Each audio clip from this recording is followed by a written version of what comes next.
KFC BFC থেকে আর chicken fry কিনে খেতেই হবে না, তার থেকেও দ্বিগুণ স্বাদে আপনারা ঘরে এই চিকেন ফ্রাইগুলো তৈরি করে নিতে পারবেন।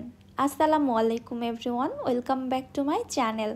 ইফতার টেবিলে এরকম একটি চিকেন ফ্রাই থাকলে আপনাদের তো আর অন্য কোনো কিছু প্রয়োজনই পড়বে না। এই চিকেন ফ্রাইগুলো একবার খাওয়া শুরু করলে আপনার মুখ আর থামবেই না, আপনি শুধু খেতেই থাকবেন। ঘরে চিকেন ফ্রাই তৈরি করতে গেলে আমরা অনেক বেশি মশলার ব্যবহার করে থাকি, যার কারণে সেই কেএফসি বা বিএফসির মতো টেস্টটা আসে না। আজকে আমি খুবই সামান্য কিছু মশলায় এত মজা করে এই চিকেন ফ্রাইটা তৈরি করে দেখাবো যে আপনারা একবার তৈরি করলে আর বাহির থেকে কিনতেই চাইবেন না। চলুন তাহলে রেসিপি দেখে আসি। বিসমিল্লাহ। এখানে আমি হাড় ছাড়া চিকেনের 2টি ব্রেস্ট পিস নিয়েছি। এবার এই চিকেন পিসগুলোকে আমি লম্বা লম্বা ফিঙ্গারের আকারে কেটে নিচ্ছি।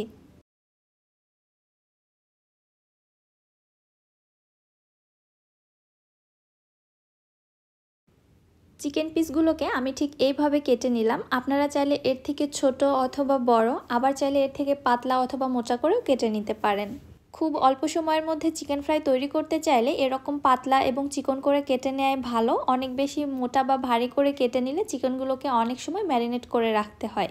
এবার এর মধ্যে দিয়ে দিলাম আমি একটি ডিম, দিয়ে দিচ্ছি 1/4 টিস্পুন কালো গোলমরিচের গুঁড়া, হাফ চামচ আদা বাটা, হাফ চামচ রসুন বাটা, হাফ চামচ ধনিয়া গুঁড়া। আমি এখানে জিরার গুঁড়াটা ব্যবহার করব না। কেএফসি বা বিএফসির চিকেন ফ্রাইতে কিন্তু কোনো প্রকার জিরার গুঁড়া ব্যবহার করা হয় না। জিরার গুঁড়া ব্যবহার করলে অন্যরকম একটি ফ্লেভার চলে আসে। 1 টেবিল চামচ দিচ্ছি শুকনা মরিচের গুঁড়া, 1 টেবিল চামচ সয়া সস, 1 টেবিল চামচ টমেটো সস,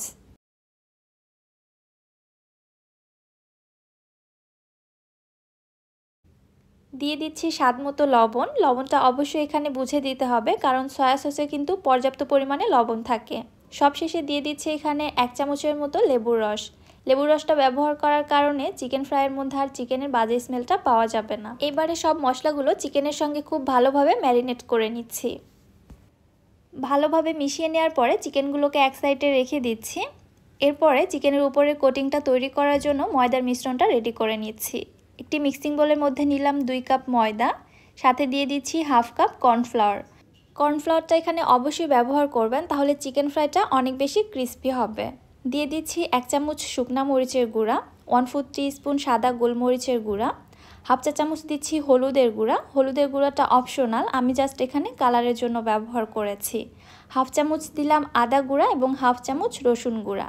সবশেষে দিয়ে দিচ্ছি স্বাদ মতো লবণ। আচ্ছা, আপনাদের হাতের কাছে যদি আদা এবং রসুনের গুঁড়াটা না থাকে তাহলে এটা টোটালি স্কিপ করবেন, তবে এখানে বাটা মশলাটা ব্যবহার করা যাবে না। সব কিছু ভালোভাবে মিশিয়ে নিলাম। ময়দার মিশ্রণটা রেডি হয়ে গিয়েছে। এবার আরেকটি লিকুইড ব্যাটার তৈরি করার জন্য এখান থেকে কিছু ময়দা আমি উঠিয়ে নিয়েছি, প্রায় হাফ কাপের মতো। চাইলে এখানে আপনারা আলাদা করেও আবার ময়দা নিতে পারেন, সেই ক্ষেত্রে সকল মশলাগুলো আবারও ব্যবহার করতে হবে। যেহেতু আমি এখানে বেশি করে মিশ্রণ তৈরি করেছি, এজন্য এখান থেকে সামান্য কিছু উঠিয়ে নিলাম। এবারে চিকেনগুলোকে আরও একবার মশলার সঙ্গে ভালোভাবে মিশিয়ে নিয়ে মশলা থেকে চিকেনগুলোকে আলাদাভাবে উঠিয়ে অন্য একটি পাত্রের মধ্যে নিয়ে নিচ্ছি।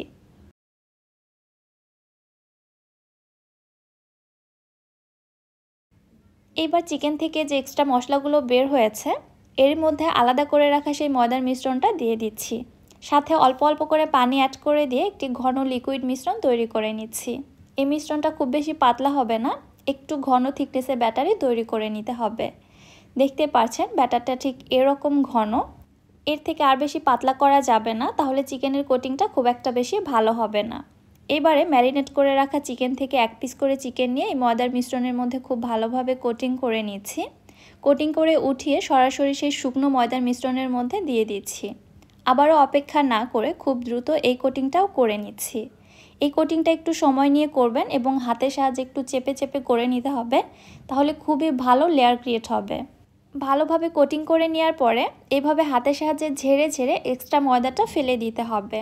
এরপরে আপনাদের দেখাচ্ছি, দেখুন চিকেনের মধ্যে কত বেশি লেয়ার ক্রিয়েট হয়েছে। আশা করছি আপনারা বুঝতে পারছেন কত অসংখ্য লেয়ার ক্রিয়েট হয়েছে। চলে যাচ্ছি চুলাতে চিকেন ফ্রাইগুলো ভেজে নেওয়ার জন্য।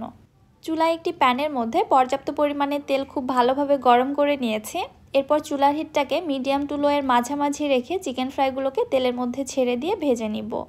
চিকেন ফ্রাইগুলো ময়দার মধ্যে কোটিং করার পরে অন্য জায়গায় রেখে দেওয়া যাবে না, তাহলে এর উপরে কোটিংটা নষ্ট হয়ে যাবে। চেষ্টা করবেন লেয়ারটা দেওয়ার পরে সঙ্গে সঙ্গে তেলের মধ্যে দিয়ে ভেজে নিতে, তাহলে এর আউটকামটা অনেক বেশি ভালো আসে। চিকেনগুলো 5 থেকে 6 মিনিট সময় নিয়ে উল্টে পাল্টে ভেজে নিয়েছি। যখন পছন্দ মতো কালার চলে আসছে তখন আমি তেল ঝরিয়ে উঠিয়ে নিচ্ছি। এইভাবে সকল চিকেন ফ্রাইগুলো আমি ভেজে নিয়েছি। এবারে আপনারাই বলুন চিকেন ফ্রাইয়ের লুকসটা কেএফসি বা বিএফসির মতো হয়েছে কিনা। আমার তো মনে হয় তার থেকে অনেক বেশি পারফেক্ট হয়েছে। চিকেন ফ্রাইগুলো এত বেশি ক্রিস্পি হয়েছিল, আলহামদুলিল্লাহ। আমি তো ইফতারের 1 থেকে 1.5 ঘন্টা আগে বানিয়ে রেখেছিলাম, তারপরেও ইফতারের টাইমে একদমই পারফেক্ট ক্রিস্পি ছিল, একটুও নরম হয়নি বা নেতিয়ে যায়নি। ইফতারে যদি আপনারা বাচ্চাদের এইভাবে চিকেন ফ্রাই তৈরি করে দেন তাহলে বাচ্চারা তো খুবই মজা করে খাবে, সেই সাথে বাচ্চাদের রোজা রাখার আগ্রহটা অনেক বেড়ে যাবে। দেখতেই তো পেলেন কত অল্প মশলায় চিকেন ফ্রাই তৈরি করে নেওয়া যায়, তাও আবার কেএফসি বিএফসির স্বাদে।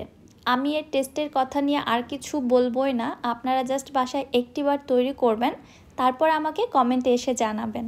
রেসিপিটি ভালো লাগলে চ্যানেলটি সাবস্ক্রাইব করে দিবেন এবং যারা ফেসবুক পেজ থেকে দেখছেন পেজটিতে একটি লাইক অথবা ফলো দিয়ে দিবেন।